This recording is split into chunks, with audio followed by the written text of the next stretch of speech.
ਸਤਿ ਸ਼੍ਰੀ ਅਕਾਲ। ਤੁਸੀਂ ਦੇਖ ਰਹੇ ਹੋ ਪੰਜਾਬ ਮੇਲ USA ਟੀਵੀ। ਮੈਂ ਹਾਂ ਵਰੁਣ ਕੌਰ ਮਾਨ। ਖਬਰਾਂ ਦੇ ਬੁਲੇਟਿਨ ਵਿੱਚ ਤੁਹਾਡਾ ਸਵਾਗਤ ਹੈ। ਖਬਰਾਂ ਦੇ ਬੁਲੇਟਿਨ ਦੇ ਸਪਾਂਸਰ ਹਨ real estate broker Mohan Cheema. Real estate ਦੀ ਦੁਨੀਆ 'ਚ ਮੰਨਿਆ ਪ੍ਰਮੰਨਿਆ ਨਾਮ। ਪੇਸ਼ ਨੇ ਪਹਿਲਾਂ ਚੁਣਵੀਆਂ ਖਬਰਾਂ। ਪੰਜਾਬ ਸਰਕਾਰ ਨੂੰ ਵੱਡਾ ਝਟਕਾ। ਹਵਾਰਾ ਮਾਮਲੇ ਵਿੱਚ ਅਦਾਲਤ ਨੇ ਖਾਰਿਜ ਕੀਤੀ ਅਪੀਲ। ਅਮਰੀਕਾ ਤੋਂ ਪੰਜਾਬ ਗਏ ਪੰਜਾਬੀ ਨੌਜਵਾਨ ਦੀ ਸੜਕ ਹਾਦਸੇ ਵਿੱਚ ਮੌਤ। ਕੈਲੀਫੋਰਨੀਆ ਵਿੱਚ ਏਸ਼ੀਅਨ ਮਹਿਲਾ ਦੀ ਚਾਕੂ ਮਾਰ ਕੇ ਕੀਤੀ ਗਈ ਹੱਤਿਆ। ਕਿਸਾਨਾਂ ਨੇ ਕੀਤਾ DFC ਦਫ਼ਤਰ ਦਾ ਘਿਰਾਓ।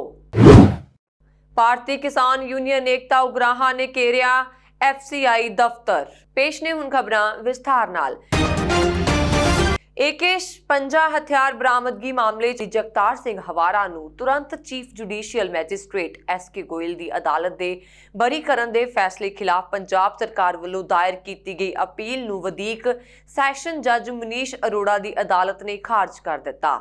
ਹੇਠਲੀ ਅਦਾਲਤ ਵੱਲੋਂ ਹਵਾਰਾ ਨੂੰ ਬਰੀ ਕੀਤੇ ਜਾਣ ਦੇ ਫੈਸਲੇ ਨੂੰ ਸਹੀ ਠਹਿਰਾਏ ਜਾਣ ਤੇ ਜਿੱਥੇ ਹਵਾਰਾ ਨੂੰ ਭਾਰੀ ਰਾਹਤ ਮਿਲੀ, ਉੱਥੇ ਇਸ ਫੈਸਲੇ ਨਾਲ ਪੰਜਾਬ ਸਰਕਾਰ ਨੂੰ ਵੱਡਾ ਝਟਕਾ ਲੱਗਾ ਹੈ। ਇਸ ਤੋਂ ਇਲਾਵਾ ਪੁਲਿਸ ਵੱਲੋਂ ਹਵਾਰਾ ਨੂੰ ਹੀ 6 ਦਸੰਬਰ 1955 ਵਿੱਚ ਘੰਟਾਘਰ ਚੌਕ ਵਿਖੇ ਹੋਏ ਬੰਬ ਧਮਾਕੇ ਵਿੱਚ ਨਾਮਜ਼ਦ ਕੀਤਾ ਗਿਆ ਸੀ। Chief judicial magistrate SK Goyal ਨੇ ਫਿਰ ਇਸ ਮਾਮਲੇ ਦੀ ਸੁਣਵਾਈ ਦੌਰਾਨ ਦੋਵੇਂ ਧਿਰਾਂ ਦੀ ਬਹਿਸ ਸੁਣਨ ਨੂੰ ਬਾਅਦ ਹਵਾਰਾ ਨੂੰ ਸਬੂਤਾਂ ਦੀ ਘਾਟ 'ਚ ਬਰੀ ਕਰਨ ਦਾ ਫੈਸਲਾ ਸੁਣਾਇਆ ਸੀ। ਹਵਾਰਾ ਨੂੰ ਬਰੀ ਕੀਤੇ ਜਾਣ ਦੇ ਫੈਸਲੇ ਵਿਰੋਧ 'ਚ ਪੰਜਾਬ ਸਰਕਾਰ ਵੱਲੋਂ ਲੁਧਿਆਣਾ ਦੀ ਸੈਸ਼ਨ ਕੋਰਟ 'ਚ ਅਪੀਲ ਦਾਇਰ ਕੀਤੀ ਗਈ ਸੀ। ਇਸ ਦਾ ਫੈਸਲਾ ਵਧੀਕ ਸੈਸ਼ਨ ਜੱਜ ਮਨੀਸ਼ ਅਰੋੜਾ ਨੇ ਸੁਣਾਉਂਦੇ ਹੋਏ ਪੰਜਾਬ ਸਰਕਾਰ ਨੂੰ ਅਪੀਲ ਨੂੰ ਖਾਰਿਜ ਕਰ ਦਿੱਤਾ ਤੇ ਹਵਾਰਾ ਨੂੰ ਬਰੀ ਕੀਤੇ ਜਾਣ ਦੇ ਫੈਸਲੇ ਨੂੰ ਸਹੀ ਠਹਿਰਾਇਆ।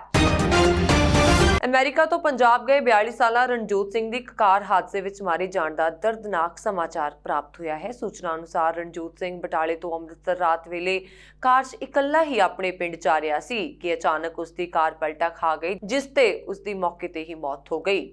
ਰਾਤ ਹਨੇਰਾ ਹੋਣ ਕਾਰਨ ਕਿਸੇ ਨੂੰ ਇਸ ਦੁਰਘਟਨਾ ਦਾ ਪਤਾ ਨਹੀਂ ਚੱਲਿਆ। ਪੁਲਿਸ ਘਟਨਾ ਸਥਾਨ ਤੇ ਸਵੇਰੇ ਪਹੁੰਚੀ। ਪੁਲਿਸ ਨੇ ਰਣਜੋਤ ਸਿੰਘ ਨੂੰ ਮ੍ਰਿਤਕ ਐਲਾਨ ਦਿੱਤਾ। ਪਤਾ ਲੱਗਾ ਹੈ ਕਿ ਇਸ ਦੁਰਘਟਨਾ ਦੌਰਾਨ ਰਣਜੋਤ ਸਿੰਘ ਦਾ ਪਰਸ, ਉਸ ਦਾ ਫੋਨ ਅਤੇ ਕੁਝ ਹੋਰ ਜ਼ਰੂਰੀ ਸਮਾਨ ਕਾਰ ਵਿੱਚੋਂ ਚੋਰੀ ਹੋ ਗਿਆ। ਰਣਜੋਤ ਸਿੰਘ ਕੈਲੀਫੋਰਨੀਆ ਦੇ ਸ਼ਹਿਰ ਮੰਟੀਕਾ ਦਾ ਰਹਿਣ ਵਾਲਾ ਸੀ। ਉਸ ਦਾ ਪਿਛਲਾ ਪਿੰਡ ਅੰਮ੍ਰਿਤਸਰ ਜ਼ਿਲ੍ਹੇ 'ਚ ਸਬਰਾਮਾ ਸੀ। ਉਹ ਆਪਣੇ ਪਿੱਛੇ ਪਤਨੀ, ਇੱਕ ਬੇਟਾ ਅਤੇ ਇੱਕ ਬੇਟੀ ਨੂੰ ਰੋਂਦਿਆਂ ਕੁਰਲਾਉਂਦਿਆਂ ਛੱਡ ਗਿਆ। ਰਣਜੋਤ ਸਿੰਘ ਦੀ ਮ੍ਰਿਤਕ ਦੇ ਅੰਮ੍ਰਿਤਸਰ ਦੇ ਇੱਕ ਹਸਪਤਾਲ 'ਚ ਰੱਖੀ ਗਈ ਹੈ। ਉਸ ਦੇ ਪਰਿਵਾਰਕ ਮੈਂਬਰਾਂ ਵੱਲੋਂ ਇੰਡੀਆ ਪਹੁੰਚਣ ਤੇ ਹੀ ਉਸ ਦਾ ਸੰਸਕਾਰ ਕੀਤਾ ਜਾਵੇਗਾ। ਜ਼ਿਕਰਯੋਗ ਹੈ ਕਿ ਰਣਜੋਤ ਸਿੰਘ ਆਪਣੀ ਰੀੜ੍ਹ ਦੀ ਹੱਡੀ ਦਾ ਇਲਾਜ ਕਰਵਾਉਣ ਲਈ ਪੰਜਾਬ ਗਿਆ ਸੀ। ਉਹ ਬਹੁਤ ਹੀ ਧਾਰਮਿਕ ਖਿਆਲਾਂ ਵਾਲਾ ਇਨਸਾਨ ਸੀ ਅਤੇ ਅਕਸਰ ਹੀ ਗੁਰਦੁਆਰਾ ਸਾਹਿਬ ਟਰੇਸੀ ਵਿਖੇ ਸੇਵਾ ਕਰਨ ਜਾਂਦਾ ਸੀ।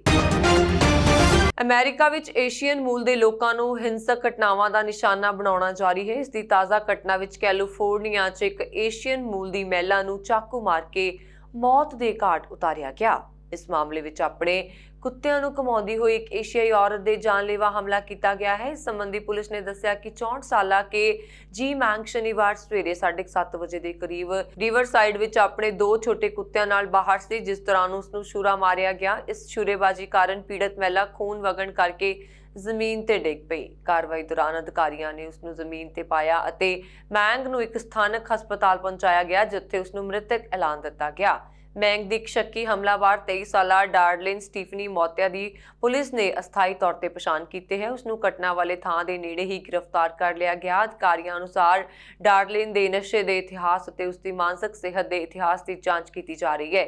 ਇਸ ਤੋਂ ਇਲਾਵਾ ਹੱਤਿਆ ਦੇ ਸ਼ੱਕ ਦੇ ਆਧਾਰ ਤੇ ਉਸ ਨੂੰ ਰਾਬਰਟ ਪ੍ਰੇਸਲੇ ਨਜ਼ਰਬੰਦੀ ਕੇਂਦਰ ਵਿੱਚ ਰੱਖਣ ਦੇ ਨਾਲ ਉਸ ਤੇ ਨਸ਼ੀਲੇ ਪਦਾਰਥ ਦੇ ਪ੍ਰਭਾਵ ਅਧੀਨ ਹੋਣ ਦਾ ਵੀ ਦੋਸ਼ ਲਗਾਇਆ ਗਿਆ। ਇਸ ਸ਼ੱਕੀ ਮਹਿਲਾ ਡਾਰਲਿਨ ਨੂੰ ਪਹਿਲਾਂ ਵੀ ਹਿੰਸਕ ਵਾਰਦਾਤਾਂ ਦੇ ਸੰਬੰਧ ਵਿੱਚ ਗ੍ਰਿਫਤਾਰ ਕੀਤਾ ਜਾ ਚੁੱਕਾ ਹੈ।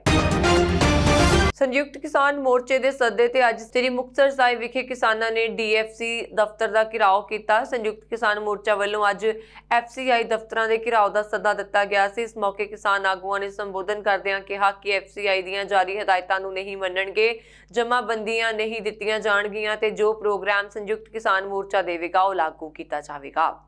ਸਿੰਘ ਝਵੇਵਾਲੀ ਮੈਂ ਕਿਰਤੀ ਕਿਸਾਨ ਯੂਨੀਅਨ ਦਾ ਸੂਬਾ ਕਮੇਟੀ ਮੈਂਬਰ ਹਾਂ। ਦੇਖੋ, ਸਰਕਾਰ ਨੇ ਜਿਹੜੀ ਲੈਟਰ ਜਾਰੀ ਕੀਤੀ ਹੈ ਕੇਂਦਰ ਸਰਕਾਰ ਨੇ, ਉਹ ਕੀ ਕੀਤੀ ਹੈਗੀ ਹੈ ਕਿ ਜਿਹੜੀ ਹੈਗੀ ਹੈ ਹੁਣ ਪਹਿਲਾਂ ਜਿਹੜੀ ਹੈਗੀ ਹੈ ਸਰਕਾਰ ਅਦਾਇਗੀ ਕਰਦੀ ਸੀ ਤਾਂ ਆੜ੍ਹਤੀਆਂ ਦੇ ਨਾਲ, ਹੁਣ ਉਹਨਾਂ ਨੇ ਜਿਹੜੀ ਚਿੱਠੀ ਕੱਢੀ ਹੈ ਕੇਂਦਰ ਸਰਕਾਰ ਨੇ ਕਿਸਾਨਾਂ ਨੂੰ ਤੰਗ ਕਰਨ ਵਾਸਤੇ, ਮਾਰਨ ਵਾਸਤੇ, ਬੜੀ ਖਤਰਨਾਕ ਆ। ਉਹਨਾਂ ਨੇ ਕਿਹਾ ਕਿ ਜਿਹੜੀ ਹੁਣ ਸਿੱਧੀ ਅਦਾਇਗੀ ਜਿਹੜੀ ਹੈਗੀ ਆ ਉਹ ਖਾਤਿਆਂ ਦੇ ਵਿੱਚ ਹੋਊਗੀ। ਹੁਣ ਤੁਸੀਂ ਦੇਖੋ ਜੀ, ਮੈਂ ਅੱਜ NSO ਦੇ ਅੰਕੜੇ ਪੜ੍ਹ ਰਿਹਾ ਸੀਗਾ ਉਹ ਕਹਿੰਦੇ 24% ਕਿਸਾਨ ਉਹ ਹੈ ਜਿਹੜਾ ਠੇਕੇ ਤੇ ਖੇਤੀ ਲੈਂਦਾ ਹੈ। ਪਰ ਇਹ ਵੀ ਗਲਤ ਹੈ, ਕਿਉਂਕਿ ਠੇਕੇ ਤੇ ਖੇਤੀ ਜਿਹੜੇ ਲੋਕ ਲੈਂਦੇ ਆ ਉਹ ਕੰਟਰੈਕਟ ਨਹੀਂ ਕਰਦੇ, ਕੋਈ ਲਿਖਤ ਪੜਤ ਨਹੀਂ ਕਰਦੇ। 50% ਤੋਂ ਵੱਧ ਲੋਕ ਜਿਹੜੇ ਹੈਗੇ ਆ ਪੰਜਾਬ ਦੇ, ਉਹ ਖੇਤੀ ਜਿਹੜੀ ਹੈਗੀ ਆ ਠੇਕੇ ਤੇ ਕਰ ਰਹੇ ਆ, ਔਰ ਜਿਹਦੇ 'ਚ NI ਹੈਗੇ ਆ, ਹੋਰ ਮੁਲਾਜ਼ਮ ਜਿਹੜੇ ਨੇ ਬਹੁਤ ਸਾਰੇ, ਉਹ ਠੇਕੇ ਤੇ ਖੇਤੀ ਦਿੰਦੇ ਆ। ਹੁਣ ਉਹ ਕਹਿੰਦੇ ਪੈਸਾ ਜਿਹੜਾ ਜਮ੍ਹਾਂ ਹੋਣਾ ਹੈਗਾ ਉਹਦਾ ਮਾਲਕ ਦੇ ਖਾਤੇ 'ਚ ਹੋਣਾ। ਮੇਰਾ ਨਾਮ ਗੋਬਿੰਦ ਸਿੰਘ, ਬਲਾਕ ਪ੍ਰਧਾਨ ਸ਼੍ਰੀ ਮੁਕਤਸਰ ਸਾਹਿਬ, ਭਾਰਤੀ ਕਿਸਾਨ ਯੂਨੀਅਨ ਰਾਜੇਵਾਲ। ਤੁਸੀਂ FCI ਦੇ ਬਾਹਰ ਰੋਸ ਪ੍ਰਦਰਸ਼ਨ ਕਰ ਰਹੇ ਹੋ, ਕੀ ਕਹਿਣਾ ਚਾਹੁੰਦੇ ਹੋ? ਜਿਹੜਾ ਇਹ ਰੋਸ ਪ੍ਰਦਰਸ਼ਨ ਹੈ, ਇਹ ਤਾਂ ਇਹਨਾਂ ਨੇ ਇੱਕ ਸਾਡਾ ਸ਼ੌਕ ਬਣਾਤਾ। ਇਹ ਸੈਂਟਰ ਦੀ ਗੂੰਗੀ ਤੇ ਬੋਲੀ ਸਰਕਾਰ ਨੇ। ਅਸੀਂ ਖੇਤਾਂ ਦੇ ਵਿੱਚ ਕੰਮ ਕਰਨ ਵਾਲੇ ਆ, ਆਪਦੀ ਨੇਕ ਕਮਾਈ ਕਰਨ ਵਾਲੇ ਆ, ਪਰ ਸਾਨੂੰ ਇਹਨਾਂ ਨੇ ਇਹਨਾਂ ਹਾਲਾਤਾਂ 'ਚ ਲਾ ਕੇ ਖੜਾ ਕਰਤਾ ਕਿ ਸਾਡਾ ਇੱਕ ਇਹ ਵੱਖਰਾ ਪ੍ਰੋਫੈਸ਼ਨ ਹੀ ਬਣਾਤਾ ਵੀ ਅਸੀਂ ਧਰਨੇ ਮੁਜ਼ਾਹਰੇ ਦੇ ਕੇ, ਕਹਿਣ ਤੋਂ ਭਾਵ ਵੀ ਡੰਡੇ ਨਾਲ ਹਰੇਕ ਗੱਲ ਇਹਨਾਂ ਤੋਂ ਮਨਾਈਏ। ਬਹੁਤ ਵਧੀਆ ਪੁਰਾਣਾ ਸਿਸਟਮ ਸਾਡਾ ਚੱਲਿਆ ਆ ਰਿਹਾ ਸੀ। ਮੰਡੀਆਂ ਦੇ ਵਿੱਚ ਸਾਨੂੰ ਕੋਈ ਦਿੱਕਤ ਪਰੇਸ਼ਾਨੀ ਹੈ ਨਹੀਂ ਸੀ। ਕਦੇ ਤਾਂ ਚੱਕ ਕੇ ਇਹਨਾਂ ਨੇ ਨਵੀਂ ਦੀ ਡੇਟ ਬਦਲਤੀ, ਕਦੇ ਟੋਟੇ ਦੀ ਮਾਤਰਾ ਬਦਲਤੀ, ਕਦੇ ਘੁੰਡੀਆਂ ਦੀ ਮਾਤਰਾ ਬਦਲਤੀ। ਕਹਿਣ ਤੋਂ ਭਾਵ ਵੀ ਹਰੇਕ ਤੱਕਾਂ ਦਾ ਹੱਥ ਕੰਡਾ ਸਾਡੇ ਧਰਨਿਆਂ ਨੂੰ ਤਾਰੋ ਪੀਟ ਕਰਨ ਵਾਸਤੇ, ਕਿਸਾਨਾਂ ਨੂੰ ਤੰਗ ਕਰਨ ਵਾਸਤੇ ਇਹ ਸਰਕਾਰ ਚਾਹੁੰਦੀ ਹੈ, ਜਿਹੜੀ ਨਾ ਬਰਦਾਸ਼ਤ ਹੈ। ਜੇ ਸਰਕਾਰ ਇਹਨਾਂ ਪਾਸਿਆਂ ਤੋਂ ਨਾ ਮੁੜੀ ਤਾਂ ਫਿਰ ਅਗਲੀ ਰਣਨੀਤੀ ਜੋ ਸੰਯੁਕਤ ਮੋਰਚੇ ਦੀ ਕਾਲ ਹੋਊਗੀ, ਜੋ ਫਿਰ ਕਰੜੀ ਤੇ ਭਿਅੰਕਰ ਹੀ ਹੋ ਸਕਦੀ ਹੈ। ਕੇਂਦਰ ਸਰਕਾਰ ਵੱਲੋਂ ਬਣਾਏ ਗਏ ਖੇਤੀ ਕਾਨੂੰਨਾਂ ਦਾ ਵਿਰੋਧ ਲਗਾਤਾਰ ਜਾਰੀ ਹੈ। ਜਿੱਥੇ ਕਿਸਾਨ ਜਥੇਬੰਦੀਆਂ ਆਪਣਾ ਸੰਘਰਸ਼ ਲੜ ਰਹੇ ਹਨ, ਉੱਥੇ ਹੀ ਅੱਜ ਸੰਯੁਕਤ ਮੋਰਚੇ ਦੇ ਸੱਦੇ ਤੇ FCI ਦੇ ਦਫ਼ਤਰਾਂ ਦੇ ਘਿਰਾਓ ਤਹਿਤ ਅੱਜ ਮਾਨਸਾ ਵਿੱਚ ਭਾਰਤੀ ਕਿਸਾਨ ਯੂਨੀਅਨ ਏਕਤਾ ਉਗਰਾਹਾਂ ਨੇ FCI ਦਾ ਘਿਰਾਓ ਕੀਤਾ। ਕਿਸਾਨ ਆਗੂਆਂ ਦਾ ਕਹਿਣਾ ਹੈ ਕਿ ਕੇਂਦਰ ਸਰਕਾਰ ਵੱਲੋਂ ਧੱਕਾ ਕੀਤਾ ਜਾ ਰਿਹਾ ਹੈ। ਜਿੱਥੇ ਹੀ ਖੇਤੀ ਵਿਰੁੱਧ ਬਣਾਏ ਕਾਨੂੰਨਾਂ ਨੂੰ ਸਮਾਪਤ ਕਰਵਾਉਣ ਲਈ ਦਿੱਲੀ ਦੇ ਵਿੱਚ ਧਰਨਾ ਦਿੱਤਾ ਜਾ ਰਿਹਾ ਹੈ, ਉਸ ਦੇ ਤਹਿਤ ਅੱਜ ਮਾਨਸਾ ਦੇ FCI ਦੇ ਦਫ਼ਤਰ ਦੇ ਮੂਹਰੇ ਵੀ ਧਰਨਾ ਦਿੱਤਾ ਜਾ ਰਿਹਾ ਹੈ, ਕਿਉਂਕਿ ਜੋ ਕਣਕ ਵੇਚਣ ਆਵੇਗਾ ਉਸ ਨੂੰ ਨਾਲ ਜਮਾਬੰਦੀ ਵੀ ਲੈ ਕੇ ਆਉਣੀ ਪਵੇਗੀ, ਤਾਂ ਹੀ ਉਸ ਦੀ ਕਣਕ ਖਰੀਦੀ ਜਾਵੇਗੀ। ਇੰਨਾ ਹੀ ਨਹੀਂ, ਇਹਨਾਂ ਨੇ ਜੋ ਕਣਕ ਦੀ ਸਿਲ ਹੈ ਉਸ ਨੂੰ ਵੀ 3% ਤੋਂ ਘਟਾ ਕੇ 1% ਕਰ ਦਿੱਤਾ ਹੈ, ਅਤੇ ਜੋ ਕਣਕ ਦੀ ਟੁੱਟ ਹੈ ਤੇ ਦਾਗੀ ਹੈ ਉਸ ਨੂੰ ਵੀ 18 ਤੋਂ ਘਟਾ ਕੇ 12 ਕਰ ਦਿੱਤਾ ਹੈ, ਜੋ ਸਾਨੂੰ ਕਿਸਾਨਾਂ ਨੂੰ ਮਨਜ਼ੂਰ ਨਹੀਂ ਹੈ। ਇਹਨਾਂ ਸ਼ਰਤਾਂ ਨੂੰ ਵਾਪਸ ਲੈਣ ਲਈ ਕੇਂਦਰ ਸਰਕਾਰ ਦੇ ਖਿਲਾਫ ਇਹ ਧਰਨੇ ਦਿੱਤੇ ਜਾ ਰਹੇ ਨੇ। ਅੱਜ ਇਹ ਧਰਨਾ 11 ਵਜੇ ਤੋਂ ਲੈ ਕੇ 6 ਵਜੇ ਤੱਕ ਜਾਰੀ ਰਿਹਾ ਅਤੇ ਕੇਂਦਰ ਸਰਕਾਰ ਦਾ ਪਿੱਟ ਸਿਆਪਾ ਕੀਤਾ ਗਿਆ। ਅੱਜ ਜੋ ਸਾਡਾ ਦਿੱਲੀ ਦੇ ਵਿੱਚ ਅੰਦੋਲਨ ਚੱਲਦਾ ਹੈ, ਮੋਰਚੇ ਲੱਗੇ ਹੋਏ ਨੇ, ਉਸ ਮੋਰਚੇ ਦੇ ਵਿੱਚ ਸਾਰੀਆਂ ਜਥੇਬੰਦੀਆਂ ਦਾ ਸੱਦਾ ਪੂਰੇ ਹਿੰਦੁਸਤਾਨ ਦੇ ਵਿੱਚ FCI ਦਫ਼ਤਰਾਂ ਦੇ ਘਿਰਾਓ ਦਾ ਜਿਹੜਾ ਸੱਦਾ ਦਿੱਤਾ ਸੀ, ਉਹਨੂੰ ਅਸੀਂ ਲਾਗੂ ਕਰ ਰਹੇ ਮਾਨਸਾ ਦੇ ਵਿੱਚ ਭਾਰਤੀ ਕਿਸਾਨ ਯੂਨੀਅਨ ਏਕਤਾ ਉਗਰਾਹਾਂ ਵੱਲੋਂ। ਕਿਉਂਕਿ FCI ਜਿਹੜੀ ਮੁੱਖ ਏਜੰਸੀ ਹੈ ਕੇਂਦਰ ਸਰਕਾਰ ਦੀ, ਜਿਹਨੇ ਸਾਰਾ ਅਨਾਜ ਆ ਜਿਹੜਾ ਖਰੀਦਣਾ ਹੁੰਦਾ, ਸਾਹਮਣਾ ਹੁੰਦਾ ਹੈ, ਐਤਕੀ ਉਹਨਾਂ ਨੇ ਸ਼ਰਤ ਲਾਤੀ ਵੀ ਜਿਹੜਾ ਕਣਕ ਮੰਡੀਆਂ ਦੇ ਵਿੱਚ ਕਿਸਾਨ ਲੈ ਕੇ ਆਊਗਾ, ਉਹ ਕਣਕ ਦੀ ਟਰਾਲੀ ਦੇ ਨਾਲ ਨਾਲ ਆਪਦੇ ਵਾਹਣ ਦਾ ਰਿਕਾਰਡ ਵੀ ਲੈ ਕੇ ਆਵੇ, ਜਾਨੀ ਜਮਾਬੰਦੀ ਲੈ ਕੇ ਆਵੇ। ਉਹ ਜਮਾਬੰਦੀ ਦੇਖੀ ਜਾਊਗੀ ਕਿੰਨਾ ਇਹਦੇ ਕੋਲੇ ਵਾਹਣ ਹੈ। ਜੇ ਉਸ ਵਾਹਣ ਤੋਂ ਵੱਧ ਕਣਕ ਹੋਊਗੀ ਤਾਂ ਉਹਨੂੰ ਖਰੀਦਣ ਤੋਂ ਏਜੰਸੀ ਹੈ ਜਿਹੜੀ ਉਹ ਜਵਾਬ ਦੇਊਗੀ। ਅੱਜ ਅਸੀਂ ਸ਼ਾਂਤਮਈ ਨਾਲ ਸਰਕਾਰ ਨੂੰ ਦੱਸਣ ਆਇਆ, ਸ਼ਾਂਤਮਈ ਨਾਲ ਅੱਜ ਜਿਹੜਾ ਪ੍ਰਦਰਸ਼ਨ ਕੀਤਾ ਸਰਕਾਰ ਨੂੰ ਜਗਾਉਣ ਆਇਆ। ਜਿਹੜੀ ਕੁੰਭਦੀ ਨੀਂਦ ਸੁੱਤੀ ਪਈ ਹੈ ਵੀ ਐਂ ਕਰਕੇ ਕਿਸਾਨਾਂ ਦੀ ਜਿਹੜੀ ਹੁਣ ਫਸਲ ਹੈ ਝੋਨੇ ਤੇ ਆ ਰਹੀ ਹੈ, ਪਰ ਪਿਛਲੇ ਸਾਲਾਂ ਤੋਂ ਲਾ ਕੇ ਜਿਹੜਾ ਸਰਕਾਰ ਦਾ ਰਵੱਈਆ ਸਰਕਾਰੀ ਖਰੀਦ ਤੋਂ ਭੱਜਣ ਦਾ ਹੈ। ਆਮ ਆਦਮੀ ਪਾਰਟੀ ਨੇ ਸ਼੍ਰੋਮਣੀ ਅਕਾਲੀ ਦਲ ਦੇ ਪ੍ਰਧਾਨ ਸੁਖਬੀਰ ਬਾਦਲ ਉੱਤੇ ਸ਼ਰਾਬ ਅਤੇ ਸਿਗਰਟ ਬਣਾਉਣ ਵਾਲੀ ਕੰਪਨੀ ਤੋਂ ਪਾਰਟੀ ਫੰਡ ਲਈ ਪੈਸਾ ਲੈਣ ਦਾ ਦੋਸ਼ ਲਾਇਆ ਹੈ। ਸੋਮਵਾਰ ਨੂੰ ਪਾਰਟੀ ਮੁੱਖ ਦਫ਼ਤਰ ਵਿਖੇ ਪ੍ਰੈਸ ਕਾਨਫਰੰਸ ਦੇ ਦੌਰਾਨ ਆਪ ਆਗੂ ਮਨਵਿੰਦਰ ਸਿੰਘ ਗਿਆਸਪੁਰਾ ਅਤੇ ਦਿਨੇਸ਼ ਚੱਡਾ ਨੇ ਸੁਖਬੀਰ ਸਿੰਘ ਬਾਦਲ ਉੱਤੇ ਦੋਸ਼ ਲਗਾਉਂਦੇ ਹੋਏ ਕਿਹਾ ਕਿ ਅਕਾਲੀ ਦਲ ਦੇ ਸੰਵਿਧਾਨ ਵਿੱਚ ਲਿਖਿਆ ਹੋਇਆ ਹੈ ਕਿ ਨਸ਼ਾ ਕਰਨ ਵਾਲੇ ਲੋਕਾਂ ਨੂੰ ਪਾਰਟੀ ਦਾ ਮੈਂਬਰ ਤੱਕ ਨਹੀਂ ਬਣਾਇਆ ਜਾ ਸਕਦਾ। ਉਸ ਦੇ ਬਾਵਜੂਦ ਸੁਖਬੀਰ ਬਾਦਲ ਦੇ ਨਸ਼ੇ ਦਾ ਵਪਾਰ ਕਰਨ ਵਾਲਿਆਂ ਤੋਂ ਪੈਸੇ ਲਏ। ਉਹਨਾਂ ਨੇ ਸਿਗਰਟ ਬਣਾਉਣ ਵਾਲੀ ਕੰਪਨੀ ITC ਅਤੇ ਸ਼ਰਾਬ ਬਣਾਉਣ ਵਾਲੀ ਕੰਪਨੀ ਰਾਜਸਥਾਨ ਲੀਕਰ ਲਿਮਟਿਡ ਤੋਂ ਪਾਰਟੀ ਫੰਡ ਲਈ ਲੱਖਾਂ ਰੁਪਏ ਲਏ। ਉਹਨਾਂ ਨੇ ਕਿਹਾ ਕਿ ਅਕਾਲੀ ਦਲ ਨੂੰ ਬਾਦਲ ਪਰਿਵਾਰ ਨੇ ਦੂਸ਼ਿਤ ਕਰ ਦਿੱਤਾ ਹੈ। ਪਾਰਟੀ ਦੀ ਮਰਿਆਦਾ ਨੂੰ ਪੂਰੀ ਤਰ੍ਹਾਂ ਇਨ੍ਹਾਂ ਲੋਕਾਂ ਨੇ ਨਸ਼ਟ ਕਰ ਦਿੱਤਾ ਹੈ। ਆਪ ਆਗੂਆਂ ਨੇ ਕਿਹਾ ਕਿ ਜਦੋਂ ਅਕਾਲੀ ਦਲ ਦੀ ਸਥਾਪਨਾ ਹੋਈ ਸੀ ਤਾਂ ਕਿਹਾ ਗਿਆ ਸੀ ਕਿ ਪਾਰਟੀ ਵਿੱਚ ਸ਼ਰਾਬ ਅਤੇ ਹੋਰ ਤਰ੍ਹਾਂ ਦੇ ਨਸ਼ੇ ਕਰਨ ਵਾਲੇ ਲੋਕਾਂ ਨੂੰ ਸ਼ਾਮਲ ਨਹੀਂ ਕੀਤਾ ਜਾਵੇਗਾ। ਮਾਸਟਰ ਤਾਰਾ ਸਿੰਘ ਅਤੇ ਹੋਰ ਸੰਸਥਾਪਕ ਮੈਂਬਰਾਂ ਨੇ ਬਹੁਤ ਹੀ ਮਿਹਨਤ ਅਤੇ ਸੰਘਰਸ਼ ਕਰਕੇ ਅਕਾਲੀ ਦਲ ਨੂੰ ਮਜ਼ਬੂਤ ਕੀਤਾ ਤੇ ਉਹਨਾਂ ਨੇ ਕਦੇ ਵੀ ਆਪਣੇ ਅਸੂਲਾਂ ਨਾਲ ਸਮਝੌਤਾ ਨਹੀਂ ਕੀਤਾ। ਪਰ ਬਾਦਲ ਪਰਿਵਾਰ ਨੇ ਅਕਾਲੀ ਦਲ ਉੱਤੇ ਕਬਜ਼ਾ ਕਰ ਲਿਆ ਅਤੇ ਪਾਰਟੀ ਦੇ ਸਾਰੇ ਅਸੂਲਾਂ ਨੂੰ ਦਫਨ ਕਰ ਦਿੱਤਾ।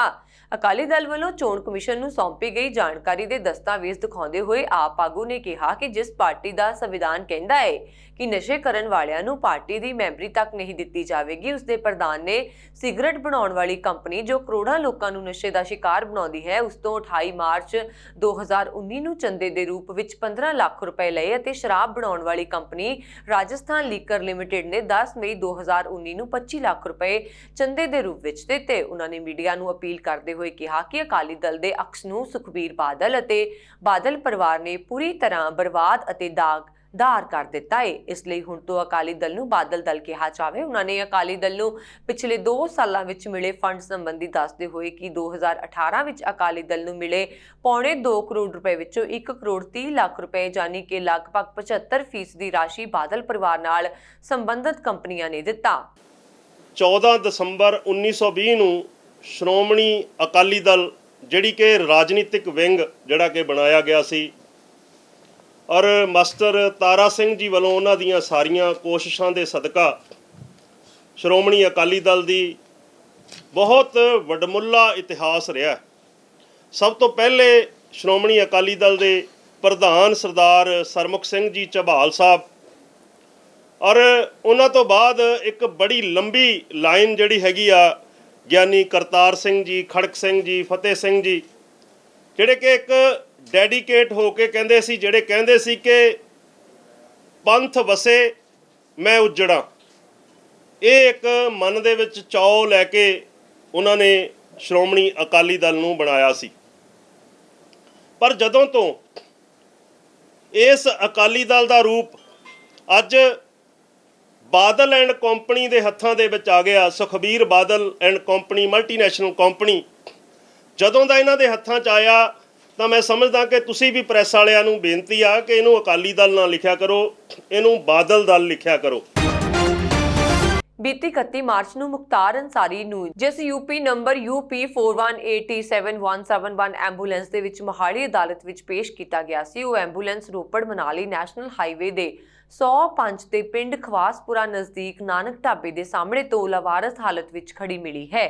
ਇਹ ਉਹੀ ਐਂਬੂਲੈਂਸ ਹੈ ਜੋ 31 ਮਾਰਚ ਨੂੰ ਮੁਖਤਾਰ ਅੰਸਾਰੀ ਨੂੰ ਰੋਪੜ ਜੇਲ੍ਹ ਤੋਂ ਮੋਹਾਲੀ ਅਦਾਲਤ ਵਿੱਚ ਪੇਸ਼ੀ ਲਈ ਵਰਤੀ ਗਈ ਸੀ ਅਤੇ ਉਸ ਦੇ ਬਾਅਦ ਇਹ ਐਂਬੂਲੈਂਸ ਲਗਾਤਾਰ ਵਿਵਾਦਾਂ ਦੇ ਵਿੱਚ ਹੈ। ਇਹ ਐਂਬੂਲੈਂਸ ਰੋਪੜ ਦੇ ਪਿੰਡ ਖਵਾਸਪੁਰਾ ਨੈਸ਼ਨਲ ਹਾਈਵੇ 205 ਤੇ ਸਥਿਤ ਪਿੰਡ ਖਵਾਸਪੁਰਾ ਦੇ ਨਾਨਕ ਢਾਬਾ ਦੇ ਸਾਹਮਣੇ ਤੋਂ ਲਾਵਾਰਸ ਹਾਲਤ ਵਿੱਚ ਖੜੀ ਪਾਈ ਗਈ ਹੈ। ਮੀਡੀਆ ਦੀਆਂ ਰਿਪੋਰਟਾਂ ਤੋਂ ਬਾਅਦ ਸਥਾਨਕ ਪੁਲਿਸ ਮੌਕੇ ਤੇ ਪਹੁੰਚੀ ਅਤੇ ਇਸ ਐਂਬੂਲੈਂਸ ਨੂੰ ਕਬਜ਼ੇ ਵਿੱਚ ਲੈਂਦੇ ਹੋਏ ਥਾਣਾ ਸਦਰ ਦੇ ਵਿੱਚ ਖੜਾ ਕਰ ਦਿੱਤਾ ਗਿਆ। ਮੁਖਤਾਰ ਅੰਸਾਰੀ ਨੂੰ 31 ਮਾਰਚ ਨੂੰ ਮੋਹਾਲੀ ਅਦਾਲਤ ਵਿੱਚ ਪੇਸ਼ ਲਈ ਵਰਤੀ ਗਈ UP ਨੰਬਰ ਦੀ ਐਂਬੂਲੈਂਸ ਨੂੰ ਰੋਪੜ ਮਨਾਲੀ ਨੈਸ਼ਨਲ ਹਾਈਵੇ ਪਿੰਡ ਖਵਾਸਪੁਰਾ ਨਾਨਕ ਢਾਬਾ ਤੋਂ ਲਾਵਾਰਸ ਹਾਲਤ ਵਿੱਚ ਮਿਲਣ ਤੋਂ ਬਾਅਦ ਥਾਣਾ ਸਦਰ ਪੁਲਿਸ ਵੱਲੋਂ ਕਬਜ਼ੇ ਵਿੱਚ ਲੈ ਕੇ ਥਾਣਾ ਸਦਰ ਦੇ ਵਿੱਚ ਖੜੀ ਕਰ ਦਿੱਤਾ ਗਿਆ ਤੇ ਪੁਲਿਸ ਵੱਲੋਂ ਜਾਂਚ ਸ਼ੁਰੂ ਕਰ ਦਿੱਤੀ ਗਈ ਹੈ ਕਿ ਇੱਥੇ ਕੋਈ ਐਂਬੂਲੈਂਸ ਖੜੀ ਹੈ। ਕੁਝ ਕਰਮਚਾਰੀ ਜਿਹੜੇ ਤੁਹਾਡੇ ਪ੍ਰੈਸ ਤੋਂ ਵੀ ਆਏ ਸੀਗੇ ਤਾਂ ਪਤਾ ਲੱਗਿਆ ਕਿ ਐਂਬੂਲੈਂਸ ਨੂੰ ਕੋਈ ਖੜਾ ਕਰਕੇ ਚਲਾ ਗਿਆ।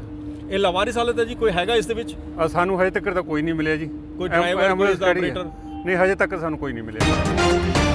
ਯੂਥ ਅਕਾਲੀ ਦਲ ਵੱਲੋਂ ਕੈਪਟਨ ਅਮਰਿੰਦਰ ਸਿੰਘ ਦੀ ਸਰਕਾਰ ਤੋਂ ਪੰਜਾਬ ਦੇ ਲੋਕਾਂ ਨਾਲ ਕੀਤੇ ਝੂਠੇ ਵਾਅਦਿਆਂ ਦਾ ਹਿਸਾਬ ਲੈਣ ਲਈ ਯੂਥ ਮੰਗਦਾ ਜਵਾਬ ਬੈਨਰ ਹੇਠ ਯੂਥ ਅਕਾਲੀ ਦਲ ਦੇ ਕੌਮੀ ਪ੍ਰਧਾਨ ਪਰਮਹੰਸ ਬੰਟੀ ਰੁਮਾਣਾ ਦੀ ਅਗਵਾਈ ਵਿੱਚ ਹਲਕਾ ਪੱਧਰ ਤੇ ਯੂਥ ਅਕਾਲੀ ਦਲ ਦੀਆਂ ਰੈਲੀਆਂ ਕਰਕੇ ਲੋਕਾਂ ਨੂੰ ਜਾਗਰੂਕ ਕੀਤਾ ਜਾ ਰਿਹਾ ਹੈ। ਇਸੇ ਕੜੀ ਤਹਿਤ ਸਰਹੰਦ ਵਿਖੇ ਹਲਕਾ ਪੱਧਰੀ ਵਿਸ਼ਾਲ ਰੈਲੀ ਕੀਤੀ ਗਈ। ਇਸ ਦੌਰਾਨ ਰੱਖੇ ਗਏ ਸਮਾਗਮ 'ਚ ਲੋਕਾਂ ਦੀ ਭੀੜ ਵਿਖਾਈ ਦਿੱਤੀ। ਰੈਲੀ ਤੋਂ ਜਾਪਦਾ ਸੀ ਕਿ ਲਾਪਰਵਾਹ ਆਗੂਆਂ ਨੂੰ ਸਿਆਸੀ ਰੋਟੀਆਂ ਸੇਕਣਾ ਜ਼ਰੂਰੀ ਹੈ, ਲੋਕਾਂ ਦੀ ਜਾਨ ਬਚਾਉਣੀ ਨਹੀਂ। ਰੈਲੀ ਦੌਰਾਨ 2 ਗਜ ਦੀ ਦੂਰੀ ਤਾਂ ਬਹੁਤ ਦੂਰ ਦੀ ਗੱਲ, 90% ਨੇ ਮਾਸਕ ਤੱਕ ਨਹੀਂ ਪਾਇਆ ਹੋਇਆ ਸੀ। ਇਸ ਦੌਰਾਨ ਕਰੋਨਾ ਨਿਯਮਾਂ ਦੀਆਂ ਧੱਜੀਆਂ ਉਡਾਈਆਂ ਗਈਆਂ ਅਤੇ ਨਾਲ ਹੀ ਪ੍ਰਸ਼ਾਸਨ ਵੱਲੋਂ ਕਿਸੇ ਵੀ ਇਕੱਠ ਵਿੱਚ 20 ਲੋਕਾਂ ਤੋਂ ਵੱਧ ਇਕੱਠ ਦੀ ਲਾਈ ਗਈ ਪਾਬੰਦੀਆਂ ਦੀ ਵੀ ਸ਼ਰੇਆਮ ਧੱਜੀਆਂ ਉਡਾਈਆਂ ਗਈਆਂ। ਪੰਜਾਬ ਭਰ ਵਿੱਚ ਕਿਸੇ ਵੀ ਜਨਤਕ ਥਾਵਾਂ ਤੇ ਇਕੱਠ ਦੀ ਮਨਾਹੀ ਕੀਤੀ ਗਈ ਹੈ, ਪਰ ਸਰਕਾਰੀ ਪ੍ਰੋਗਰਾਮ ਦੇ ਵਿੱਚ ਨਾ ਸਿਰਫ ਇਕੱਠ ਕੀਤਾ ਜਾ ਰਿਹਾ ਹੈ ਸਗੋਂ ਪਰ ਉਹਨਾਂ ਨਿਯਮਾਂ ਦੀ ਵੀ ਸ਼ਰੇਆਮ ਧੱਜੀਆਂ ਉਡਾਈਆਂ ਜਾ ਰਹੀਆਂ ਨੇ। ਇਸ ਸੰਬੰਧੀ ਜਦੋਂ ਯੂਥ ਅਕਾਲੀ ਦਲ ਦੇ ਕੌਮੀ ਪ੍ਰਧਾਨ ਪਰਮਹੰਸ ਬੰਟੀ ਰੁਮਾਣਾ ਨਾਲ ਗੱਲਬਾਤ ਕੀਤੀ ਤਾਂ ਉਹਨਾਂ ਜਵਾਬ ਦਿੰਦਿਆਂ ਕਿਹਾ ਕਿ ਕੋਰੋਨਾ ਤੋਂ ਲੋਕ ਬਚ ਜਾਣਗੇ, ਕਾਂਗਰਸ ਤੋਂ ਬਚਾਉਣਾ ਜ਼ਰੂਰੀ ਹੈ। ਕੋਰੋਨਾ ਦੀ ਵੈਕਸੀਨ ਆ ਗਈ ਹੈ, ਕਾਂਗਰਸ ਨੂੰ 2022 ਤੋਂ ਚੱਲਦਾ ਕਰਨ ਲਈ ਵੈਕਸੀਨ ਤਿਆਰ ਕੀਤੀ ਜਾ ਰਹੀ ਹੈ। ਦੇਖੋ, ਸਰਕਾਰ ਆਪਦੀ ਕਨਵੀਨੀਅੰਸ ਦੇ ਹਿਸਾਬ ਨਾਲ ਕਾਨੂੰਨ ਬਣਾ ਦਿੰਦੀ ਹੈ, ਰੂਲ ਬਣਾ ਦਿੰਦੀ ਹੈ। ਜਦੋਂ ਤੱਕ ਕੈਪਟਨ ਅਮਰਿੰਦਰ ਸਿੰਘ ਦੇ ਘਰ 'ਚ ਸ਼ਾਦੀ ਹੁੰਦੀ ਹੈ, ਚਲੋ ਹਰੇਕ ਦੇ ਘਰ 'ਚ ਖੁਸ਼ੀਆਂ ਆਉਣ ਅਸੀਂ ਤਾਂ ਕਹਿੰਦੇ ਹਾਂ, ਪਰ ਉਦੋਂ ਕਰੋਨਾ ਕਿੱਥੇ ਜਾਂਦਾ ਕਿ ਬਾਹਰ ਜਿਹੜੀ ਗਾਰਦ ਲੱਗੀ ਸੀ ਉਹ ਰੋਕ ਲੈਂਦੀ ਹੈ। ਜਦੋਂ ਇਹਨਾਂ ਦੀ B team Aam Aadmi party Bhagwant Mann ਤੇ ਕੇਜਰੀਵਾਲ ਬਾਗੇ ਪੁਰਾਣੇ ਕਿਸਾਨ ਪੰਚਾਇਤ ਦੇ ਨਾਂ ਤੇ ਟਕਵੰਜ ਰਚਦੇ ਆ, ਉਦੋਂ ਕਰੋਨਾ ਨਹੀਂ ਆਉਂਦਾ। ਜਦੋਂ ਸ਼੍ਰੋਮਣੀ ਅਕਾਲੀ ਦਲ ਦੇ ਬਹਾਦਰ ਸੂਰਮੇ ਤੇ ਯੂਥ ਅਕਾਲੀ ਦਲ ਦੇ ਬਾਹਰ ਨਿਕਲਦੇ ਉਦੋਂ ਇਹਨਾਂ ਨੂੰ ਕਰੋਨਾ ਦਿਸਣ ਲੱਗ ਜਾਂਦਾ।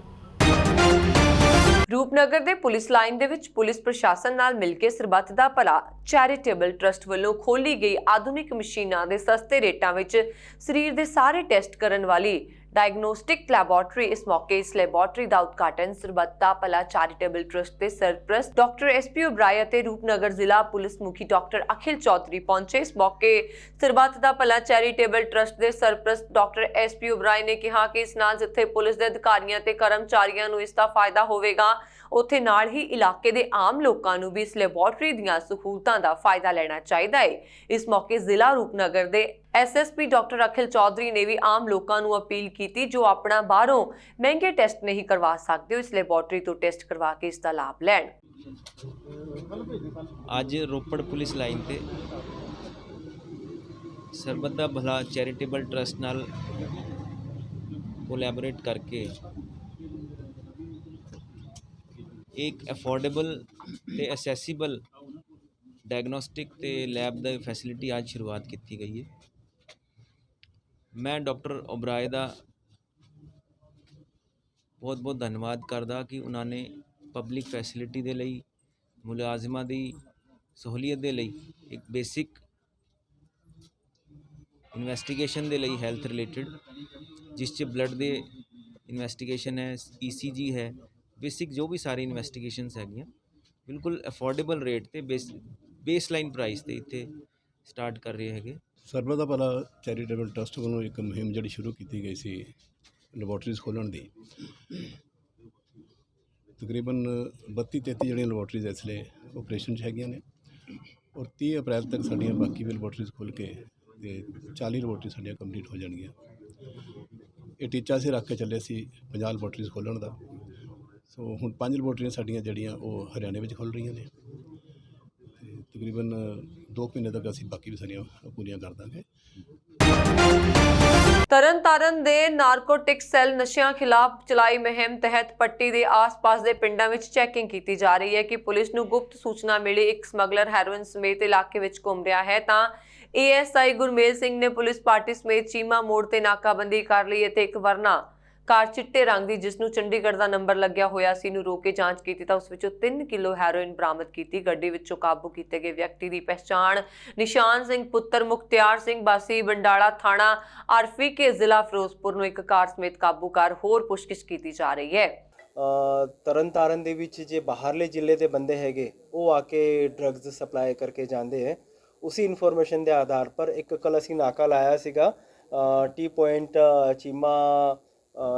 ਚੀਮਾ ਮੋੜ ਹੈਗਾ ਉੱਥੇ ਪੱਟੀ ਦੇ ਵਿੱਚ। ਉੱਥੇ ਇੱਕ ਨਿਸ਼ਾਨ ਸਿੰਘ ਨਾਮ ਦੇ ਬੰਦੇ ਦੀ ਸਾਡੇ ਕੋਲ ਇਨਫੋਰਮੇਸ਼ਨ ਸੀ। ਤੋ ਜਦੋਂ ਉਹਦੀ ਗੱਡੀ ਦੀ ਪੱਕੀ ਇਨਫੋਰਮੇਸ਼ਨ ਸੀ ਵਰਨਾ ਗੱਡੀ ਦੀ ਨੰਬਰ BS-CH1 BS-2036 ਉਹ ਗੱਡੀ ਦੀ ਇਨਫੋਰਮੇਸ਼ਨ ਦੇ ਆਧਾਰ 'ਤੇ ਜਦੋਂ ਉਹਨੂੰ ਨਾਕਾ ਲਾ ਕੇ ਰੋਕਿਆ ਗਿਆ ਉਹ ਗੱਡੀ ਦੀ ਸਰਚ ਦੇ ਵਿੱਚ ਇਨ ਪ੍ਰੈਜ਼ੈਂਸ ਆਫ ਅ ਗੈਜ਼ੇਟਡ ਆਫੀਸਰ ਅਸੀਂ 3 ਕਿਲੋ ਹੈਰੋਇਨ ਰਿਕਵਰ ਕੀਤੀ ਹੈ। ਸੰਯੁਕਤ ਕਿਸਾਨ ਮੋਰਚੇ ਦੇ ਸੱਦੇ ਤੇ ਨਾਭਾ ਵਿਖੇ FCI ਗੋਦਾਮਾਂ ਦੇ ਗੇਟ ਅੱਗੇ ਕਿਸਾਨਾਂ ਵੱਲੋਂ ਕੀਤਾ ਗਿਆ ਰੋਸ ਪ੍ਰਦਰਸ਼ਨ। ਕਿਸਾਨਾਂ ਨੇ ਕਿਹਾ ਜਦੋਂ ਤੱਕ ਮੋਦੀ ਸਰਕਾਰ ਵੱਲੋਂ ਲਏ ਕਾਲੇ ਕਾਨੂੰਨਾਂ ਨੂੰ ਰੱਦ ਨਹੀਂ ਕੀਤਾ ਜਾਂਦਾ ਅਸੀਂ ਸਾਰੇ ਪੰਜਾਬ ਹਰਿਆਣਾ ਵਿੱਚ ਕੇਂਦਰ ਸਰਕਾਰ ਦੇ ਮੰਤਰੀਆਂ ਦਾ ਵਿਰੋਧ ਅਤੇ ਘਿਰਾਓ ਕਰਦੇ ਰਹਾਂਗੇ। ਨਾਭੇ ਅੱਜ ਟਰੱਕ ਯੂਨੀਅਨ ਕੋਲੇ FCI ਦੇ ਦਫ਼ਤਰ ਦੇ ਅੱਗੇ ਧਰਨਾ ਲੱਗਿਆ ਹੋਇਆ। ਇਹ ਧਰਨੇ ਪੂਰੇ ਪੰਜਾਬ ਦੇ ਵਿੱਚ ਤਹਿਸੀਲ ਪੱਧਰੇ ਜ਼ਿਲ੍ਹਾ ਪੱਧਰੇ ਲੱਗੇ ਹੋਏ ਨੇ ਕਿਉਂਕਿ ਜਿਹੜੀ ਸਰਕਾਰ ਆ ਇਹ ਆਪਦੀ ਖਰੀਦ ਤੋਂ ਭੱਜ ਰਹੀ ਆ। ਸ਼੍ਰੋਮਣੀ ਅਕਾਲੀ ਦਲ ਨੇ ਅੱਜ ਕਿਹਾ ਕਿ ਪੰਜਾਬ ਦੀ ਕੈਪਟਨ ਅਮਰਿੰਦਰ ਸਿੰਘ ਦੀ ਅਗਵਾਈ ਵਾਲੀ ਸਰਕਾਰ ਵੱਲੋਂ ਬਿਜਲੀ ਖਪਤਕਾਰਾਂ ਦੀ ਦਿਨ ਦਿਹਾੜੇ ਕੀਤੀ ਜਾ ਰਹੀ ਲੁੱਟ ਕੇਂਦਰੀ ਬਿਜਲੀ ਰੈਗੂਲੇਟਰੀ ਕਮਿਸ਼ਨ ਨੇ ਬੇਨਕਾਬ ਕਰ ਦਿੱਤੀ ਹੈ ਜਿਸ ਨੇ ਦੱਸਿਆ ਕਿ ਪੰਜਾਬ ਦੇਸ਼ ਵਿੱਚ ਸਭ ਤੋਂ ਸਸਤੀ ਬਿਜਲੀ ਖਰੀਦਣ ਵਾਲੇ ਰਾਜਾਂ ਦੀ ਸੂਚੀ ਵਿੱਚ 15ਵੇਂ ਸਥਾਨ ਤੇ ਹੈ। ਇੱਥੇ ਜਾਰੀ ਕੀਤੇ ਇੱਕ ਬਿਆਨ ਵਿੱਚ ਸ਼੍ਰੋਮਣੀ ਅਕਾਲੀ ਦਲ ਦੇ ਸ੍ਰੀ ਮੁਕਤਸਰ ਸਾਹਿਬ ਤੋਂ ਵਿਧਾਇਕ ਕਨਵਰਜੀਤ ਸਿੰਘ ਰੋਜੀ ਬਰਕੰਦੀ ਨੇ ਕਿਹਾ ਕਿ ਕੇਂਦਰੀ ਰੈਗੂਲੇਟਰੀ ਕਮਿਸ਼ਨ ਨੇ ਵੱਖ-ਵੱਖ ਰਾਜਾਂ ਵੱਲੋਂ ਖਰੀਦੀ ਜਾਂਦੀ ਬਿਜਲੀ ਦੀ ਔਸਤ ਬਿਜਲੀ ਖਰੀਦ ਲਾਗਤ ਤੇ ਆਧਾਰਿਤ ਰਿਪੋਰਟ ਜਾਰੀ ਕੀਤੀ ਹੈ। ਵਿੱਤੀ ਵਰੇ 2020-21 ਦੀ ਇਸ ਰਿਪੋਰਟ ਵਿੱਚ ਦੱਸਿਆ ਗਿਆ ਹੈ ਕਿ ਪੰਜਾਬ ਗੈਰ ਨਵਿਆਉਣਯੋਗ ਊਰਜਾ ਸਰੋਤਾਂ ਤੋਂ ਵੱਖਰੀ ਬਿਜਲੀ ਦੀ ਖਰੀਦ 3.65 ਰੁਪਏ ਪ੍ਰਤੀ ਯੂਨਿਟ ਦੀ ਦਰ ਨਾਲ ਕਰ ਰਿਹਾ ਹੈ। ਉਹਨਾਂ ਨੇ ਕਿਹਾ ਕਿ ਰਿਪੋਰਟ ਵਿੱਚ ਪੰਜਾਬ ਨੂੰ 15ਵਾਂ ਸਥਾਨ ਦਿੱਤਾ ਗਿਆ ਹੈ ਤੇ ਹੈਰਾਨੀ ਵਾਲੀ ਗੱਲ ਇਹ ਹੈ ਕਿ ਹਰਿਆਣਾ ਤੇ ਦਿੱਲੀ ਤੋਂ ਵੀ ਸਸਤੀ ਬਿਜਲੀ ਖਰੀਦ ਰਿਹਾ ਹੈ ਜਦਕਿ ਇਹ ਦੋਵੇਂ ਰਾਜ ਆਪਣੇ ਖਪਤਕਾਰਾਂ ਨੂੰ ਪੰਜਾਬ ਨਾਲੋਂ ਕਿਤੇ ਸਸਤੀ ਬਿਜਲੀ ਪ੍ਰਦਾਨ ਕਰ ਰਹੇ ਨੇ। ਉਹਨਾਂ ਨੇ ਕਿਹਾ ਕਿ ਟਰਾਂਸਮਿਸ਼ਨ ਲਾਗਤ ਸ਼ਾਮਲ ਅਮਲ ਕਰਨ ਤੋਂ ਬਾਅਦ ਬਿਜਲੀ ਦਰ ਦੀ ਇਹ ਕੀਮਤ 4.93 ਰੁਪਏ ਪ੍ਰਤੀ ਯੂਨਿਟ ਹੋ ਜਾਂਦੀ ਹੈ, ਜਦਕਿ ਸੂਬੇ ਦੀ ਸਰਕਾਰੀ ਬਿਜਲੀ ਕੰਪਨੀ ਪੰਜਾਬ ਰਾਜ ਬਿਜਲੀ ਨਿਗਮ ਲਿਮਟਿਡ ਖਪਤਕਾਰਾਂ ਨੂੰ 9.5 ਰੁਪਏ ਤੋਂ ਲੈ ਕੇ 11.5 ਰੁਪਏ ਪ੍ਰਤੀ ਯੂਨਿਟ ਦਰ ਨਾਲ ਬਿਜਲੀ ਸਪਲਾਈ ਕਰ ਰਿਹਾ ਹੈ। ਫਰੀਦਕੋਟ ਵਿੱਚ ਕਾਂਗਰਸੀ ਵਿਧਾਇਕ ਦੇ ਘਰ 'ਚ ਬਾਹਰ ਗੋਲੀਆਂ ਚੱਲਣ ਦੀ ਖਬਰ ਸਾਹਮਣੇ ਆਈ ਹੈ। ਮਿਲੀ ਜਾਣਕਾਰੀ ਮੁਤਾਬਕ ਕੋਟਕਪੂਰਾ ਰੋਡ ਸਥਿਤ ਕਾਂਗਰਸ ਵਿਧਾਇਕ ਸਰਦਾਰ ਕੁਸ਼ਲਦੀਪ ਸਿੰਘ ਢਿੱਲੋਂ ਦੀ ਰਿਹਾਇਸ਼ ਦੇ ਬਾਹਰ ਬੀਤੇ ਸੋਮਵਾਰ ਸ਼ਾਮ ਕੁਝ ਸ਼ੱਕੀ ਵਿਅਕਤੀਆਂ ਅਤੇ ਪੁਲਿਸ ਵਿਚਾਲੇ ਗੋਲਾਬਾਰੀ ਹੋਈ। ਇਸ ਫਾਇਰਿੰਗ ਵਿੱਚ ਫਿਲਹਾਲ ਕਿਸੇ ਦੇ ਜ਼ਖਮੀ ਹੋਣ ਦੀ ਕੋਈ ਖਬਰ ਨਹੀਂ ਆਈ ਹੈ। ਅਚਾਨਕ ਗੋਲੀਆਂ ਦੀ ਆਵਾਜ਼ ਸੁਣ ਕੇ ਇਲਾਕੇ ਦੇ ਲੋਕਾਂ ਵਿੱਚ ਸਨਸਨੀ ਫੈਲ ਗਈ। ਮਿਲੀ ਜਾਣਕਾਰੀ ਮੁਤਾਬਕ ਪੁਲਿਸ ਪਾਰਟੀ ਕਾਰ ਵਿੱਚ ਜਾ ਰਹੇ ਕੁਝ ਸ਼ੱਕੀ ਵਿਅਕਤੀਆਂ ਦਾ ਪਿੱਛਾ ਕਰ ਰਹੀ ਸੀ। ਇਸ ਦੌਰਾਨ ਵਿਧਾਇਕ ਦੇ ਘਰ ਦੇ ਬਾਹਰ ਪੈਟਰੋਲ ਪੰਪ ਕੋਲ ਪਹੁੰਚੇ ਤਾਂ ਫਾਇਰਿੰਗ ਹੋਈ। ਪੁਲਿਸ ਨੇ ਇਹ ਗੱਲ ਤਾਂ ਮੰਨੀ ਹੈ ਕਿ ਫਾਇਰਿੰਗ ਕੀਤੀ ਗਈ ਹੈ, ਪਰ ਇਹ ਗੋਲਾਬਾਰੀ ਪੁਲਿਸ ਵੱਲੋਂ ਕੀਤੀ ਗਈ ਜਾਂ ਫਿਰ ਦੋਸ਼ੀਆਂ ਵੱਲੋਂ ਇਹ ਸਪਸ਼ਟ ਕਰਨ ਲਈ ਤਿਆਰ ਨਹੀਂ। ਗੱਡੀ ਵਿੱਚੋਂ ਕੁਝ ਨਸ਼ਾ ਤੇ ਹਥਿਆਰ ਬਰਾਮਦ ਕੀਤੇ ਗਏ ਨੇ। ਇਹ ਸਨ ਹੁਣ ਤੱਕ ਦੀਆਂ ਖਬਰਾਂ। ਮੈਨੂੰ ਬਰੁਣ ਕੌਰ ਮਾਨੂ ਦੀ ਆਗਿਆ। ਦੇਖਦੇ ਰਹੋ ਪੰਜਾਬ ਮੇਲ USA TV। ਸਤਿ ਸ਼੍ਰੀ ਅਕਾਲ।